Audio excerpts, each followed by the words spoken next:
Hello there, I'm Anita Wu and you're watching Nightline, the top stories.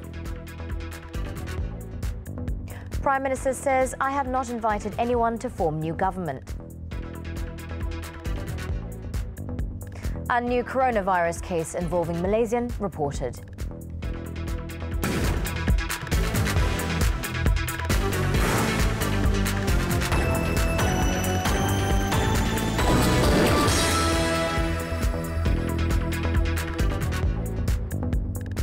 The Prime Minister said he did not invite anyone to form a new government under the Pakatan Nasional banner. Tun Dr. Mahathir Mohamad also noted that his openness about meeting opposition leaders had been misinterpreted by some. Tun Dr. Mahathir said this in an interview with online news portal Malaya Post at the Yayasan Al-Bukhari in Kuala Lumpur with a video broadcast via Facebook. The Prime Minister said that UMNO and PAS leaders had approached him as they realised their parties had significantly weakened following the last general election. Tak benar saya mempelawa mereka, tetapi mereka sedar bahawa kedudukan mereka itu sudah hilang, kekuatan sudah hilang, mereka menjadi parti yang lemah. Sebagai parti yang lemah, mereka terpaksa tukar pendekatan, iaitu mereka sanggup sokong, tetapi ada syarat walaupun tak disebut. Syaratnya ialah kalau saya mengambil tindakan yang sesuai dengan pendapat mereka. Tun Dr. Mahathir had earlier stressed that meeting leaders of opposition parties does not mean that they form a Pakatan Nasional coalition. And speaking of the current political landscape, Tun Dr. Mahathir said that the decision-making process now is not the same as when he was the fourth Prime Minister. He said that issues which were being discussed and deliberated by the Pakatan Harapan government took time. Ya, dulu saya memimpin parti yang terbesar dalam kerajaan. Kalaupun ada tentangan, tak mungkin kalau diundi mereka akan menang. Sebab itu mereka boleh dikatakan terpaksa terima pendapat parti yang terbesar yang mempunyai Perdana Menteri. Tapi sekarang ini kita ada 5 buah parti dan masing-masing sama kuat. Tak ada satu parti yang dominan. Dengan itu kita perlu dengar pendapat semua kelima-lima pihak. Ini mengambil masa.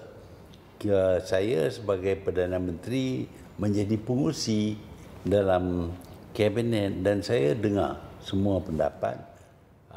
Tun Dr. Mahathir added that he will make a common decision once it can be accepted by all 5 component parties. Itu boleh diterima oleh lima-lima pihak. On another note, Tun Dr. Mahathir said that the promise on the leadership transition remained, but he pointed out that a Prime Minister must command the support of the majority in Parliament. Ya, kita buat janji, kita pegang kepada janji. Kalaupun saya nak mungkir janji, saya cuma jadi Perdana Menteri kerana dapat sokongan daripada parti saya terutamanya, daripada majoriti ahli Dewan Rakyat. Dengan itu baru saya dapat jadi Perdana Menteri. Kalau saya tidak nak letak jawatan, tetapi majoriti dalam Dewan Rakyat tolak saya jatuh. Itu cara demokrasi. Yang berkuasa sebenarnya ialah Dewan Rakyat, ahli-ahlinya.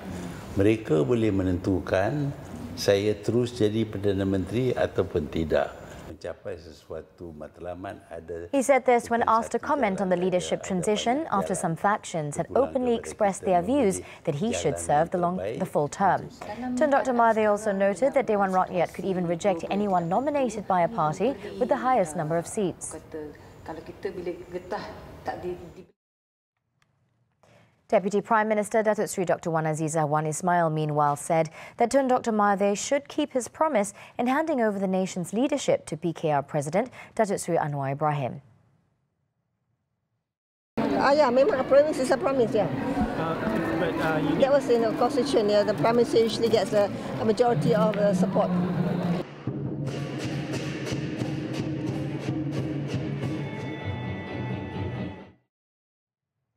Malaysia Malaysia will restrict admission of Chinese nationals arriving from the provinces of Zhejiang and Jiangsu with immediate effect, following their lockdown by the Chinese government due to the ongoing novel coronavirus outbreak.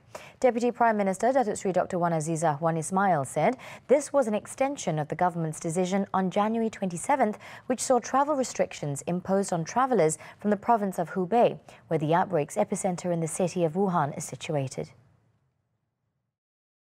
Datuk Sri Dr. Wan Azizah said that the original restrictions involved 16 cities in Hubei, and with the extension now involves 5 cities in Zhejiang and 2 in Jiangsu. Jabatan Imigresen Malaysia seterusnya diminta memperketatkan lagi sekatan sedia ada dengan mengenakan syarat sekatan bagi semua pelancong tidak mengira kerakyatan yang pernah mengunjungi atau berada di 3 wilayah ini, Hubei, Zhejiang dan Jiangsu, untuk tidak memasuki Malaysia dalam tempoh 14 hari selepas itu. The DPM was speaking to the media after a Chinese New Year open house in Kuala Lumpur on Sunday. The Home Ministry, Immigration Department and other agencies at the Sultan Iskandar Building and the Sultan Abu Bakar Complex in Johor Bahru have been asked to increase their monitoring and control upon the crowds who enter through their gates. Datuk Sri Dr. Wan Azizah said, as the situation still remains under control, there is no further need to impose the restrictions going to and coming from the rest of China. Meanwhile, Malaysia on Sunday confirmed a new case of the novel coronavirus, bringing the tally of infections in the country to 17. The latest case is a 65-year-old Malaysian woman who is the mother-in-law of the first Malaysian, a 41-year-old man, to test positive for the disease following his trip to Singapore. Health Director General Datuk Dr. Noor Hisham Abdullah in a statement said the woman who has pre-existing chronic disease such as high blood pressure, diabetes and heart disease had direct contact with the 9th case patient when sitting on the same table with other family members during the Chinese New Year celebration from January 26th to 28th. Dr. Noor Hisham said on February 5th, the woman complained that she was feeling unwell and showed symptoms such as headache, perspiration and weakness, but no fever. She was then sent for treatment as an outpatient before being allowed to return home. Right after her son-in-law, the 9th case, was tested positive with the virus, she was traced back by the District Health Office.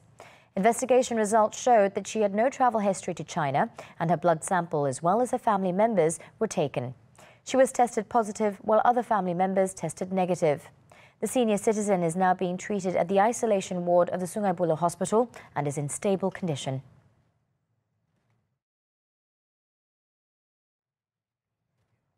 In the meantime, a 63-year-old Chinese national is the 3rd person in Malaysia who had previously tested positive for the novel coronavirus to fully recover. In a Facebook posting, Dr. Noor Hisham said the patient was allowed to return home Sunday evening. The man was the 10th person who had initially tested positive and was warded in an isolation ward at the Kuala Lumpur hospital. He was given symptomatic treatment without any antiviral to cure the illness and was monitored continuously.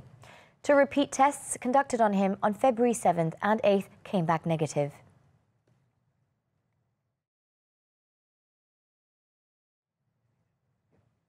On a related note, Dr. Noor Hisham said 12 hospitals and public health laboratories throughout the country have been upgraded since January 30th in an effort to contain the novel coronavirus. The facilities, he said, are now equipped with the real-time RT-PCR testing that is effective in detecting the virus within 24 hours.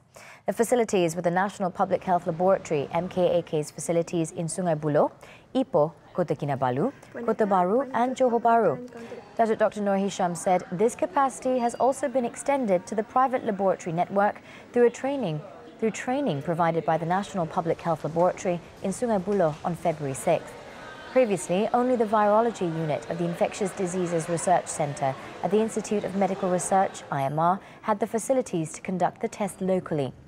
On January 3rd, IMR had managed to create a reagent test for the novel coronavirus a week before the World Health Organization, WHO, created a similar protocol. By January 25th, the IMR laboratory was able to detect the first positive case among patients under investigation. Dr. Noor Hisham said as early as 7 a.m, staff that are on duty would be ready to receive samples from the hospitals and release test results on the same day.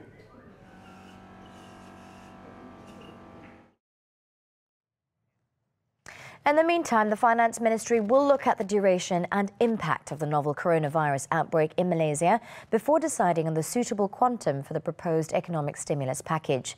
Its Minister Lim Guan Eng said he would get feedback from the Health Ministry to find out the current situation of the outbreak. Kerana perkara ini tak boleh buat secara tergesa-gesa atau secara memburu-buru. Biarlah kita nilai dari segi impak supaya kita dapat pastikan mereka yang terjejas dapat bantuan. Dan kami harap bahawa kerana ada banyak analisa ekonomi bahawa ini adalah tidak dilihat sebagai berlarutan jangka masa panjang. He said this when commenting on the report that an allocation of between 10 billion to 15 billion ringgit was needed to manage the impact of the outbreak to the country's economy. Meanwhile, when asked about the timeline for the economic stimulus package announcement, Lim said that it would be presented to the cabinet first. He said his ministry would also need to get feedback from the tourism sector. Earlier, he attended the Chinese New Year open house organised by the Pulau Pinang Customs Department.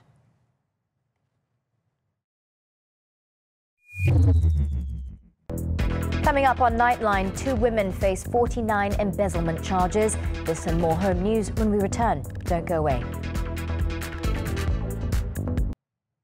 Welcome back. Still on Nightline.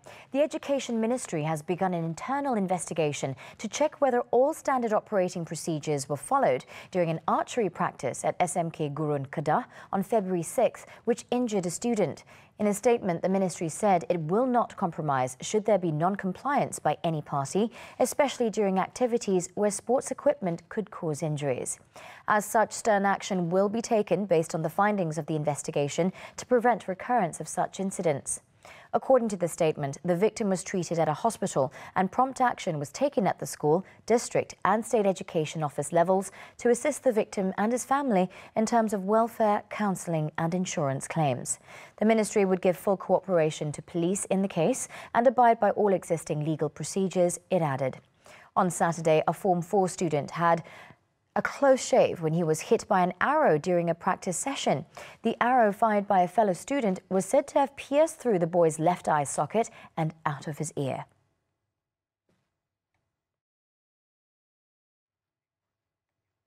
In Johor, a district health officer and an assistant accountant was charged in the Johor Bahru Sessions Court on Sunday on 49 counts of embezzling more than 800,000 ringgit in counterfeit vouchers between 2015 and 2016.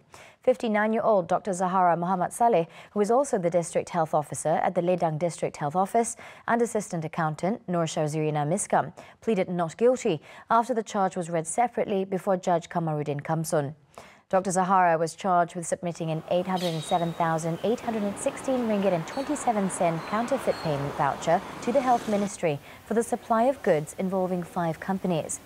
Nur Shazirina is accused of conspiring with Dr. Zahara to submit counterfeit voucher of the same amount to the Health Ministry as payment for supplies involving 5 companies. Both were charged with committing the offence at the Ledang Health Office, Segamat, between March 2015 and November 2016 under the Malaysian Anti-Corruption Commission MACC Act 2009. The duo face a maximum jail term of 20 years and a fine of not less than 5 times the value of the money involved, or 10,000 ringgit, whichever is higher. The court set bail at 50,000 ringgit for Dr. Zahara, whereas for Nur Shazirina it was set at 60,000 ringgit bail, each with 1 shorty. The judge also ordered both accused to surrender their international passports to the court. The case is set for remention on March 15.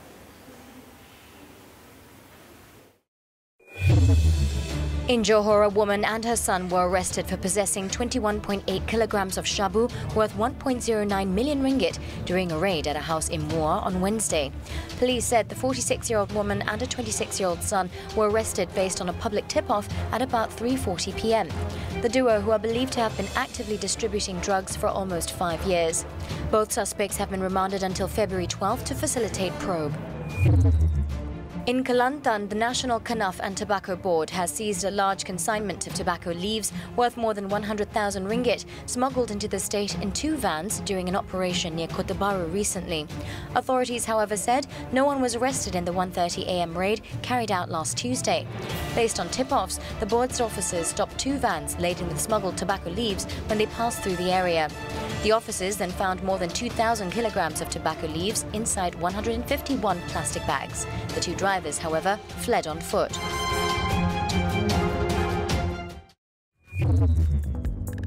Next on Nightline, soldier dies in standoff after killing 29. The details when we return. Meanwhile, the death toll in mainland China from the coronavirus has surged to 812 as a Japanese and an American became the first foreigners to die of the illness in China. The National Health Commission on Sunday reported 89 deaths nationwide up to midnight on Saturday, with 81 of the fatalities in Hubei, the central province at the heart of the outbreak. More people have now died from the coronavirus in China than the worldwide death toll during the 2002 to 2003 outbreak of severe acute respiratory syndrome, SARS, with the total number of infections in the country rising to 37,198. Hong Kong, meanwhile, has lifted a quarantine on the World Dream cruise ship after clearing all its crew members of the new virus. The ship, which has 1,800 mostly Hong Kong passengers and an equal number of crew members, have been placed under quarantine since it docked on Wednesday after 8 mainland Chinese passengers on a voyage last month were diagnosed with the virus. In another development, a soldier who went on a shooting rampage in northeastern Thailand, killing at least 29 people and injuring 57 others, has been shot dead by security services after he holed himself up in a shopping centre. The suspect, 32-year-old Jakrapan Thoma, was killed on Sunday morning, a few hours after a failed raid on the Terminal 21 Mall in Nakhon Ratchasima left 1 member of the security forces dead and 2 injured. The mass shooting began at approximately 3 p.m. on Saturday when Jakrapanth opened fire in a house before moving to an army camp and then to the mall, posting messages on Facebook as he went. Police were working to establish the motive for the mass shooting, but it seems like he had an issue with his commanding officer. However, there was no indication of why he attacked civilians in broad daylight.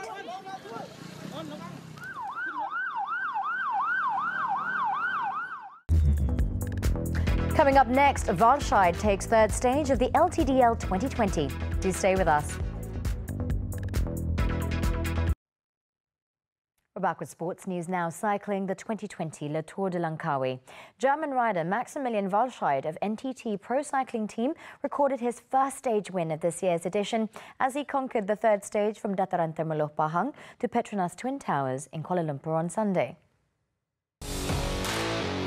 26-year-old Valscheid crossed the finish line first in a bunch sprint involving a distance of 162.5 kilometers. Italian rider Riccardo Minali of Nippo Delco province and Team Sapura cycling rider Ahmet Orkan of Turkey came in 2nd and 3rd respectively. The chief judge awarded the same time of 3 hours, 51 minutes and 42 seconds after the top 10 finishers crossed the finish line in a bunch group. Valscheid was awarded with the green jersey, while local rider Muhammad Nur Aiman Muhammad Zarif of Team Sapura Cycling was given the red jersey. Yevgeny Fedorov of Vino Astana Motors kept the 2 jerseys, the yellow jersey and the white jersey. The prizes were presented by Prime Minister Tun Dr. Mahathir Mohamad.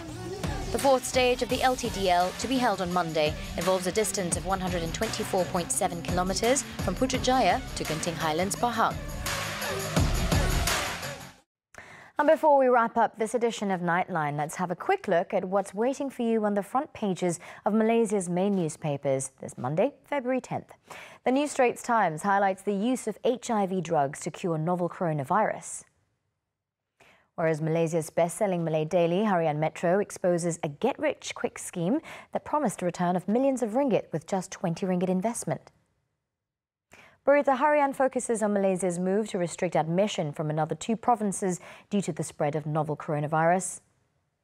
And T-Live's owner Lube Holdings' plan to put the company's IPO up for grabs gets the front page of the Malaysian Reserve. Do get your copies today.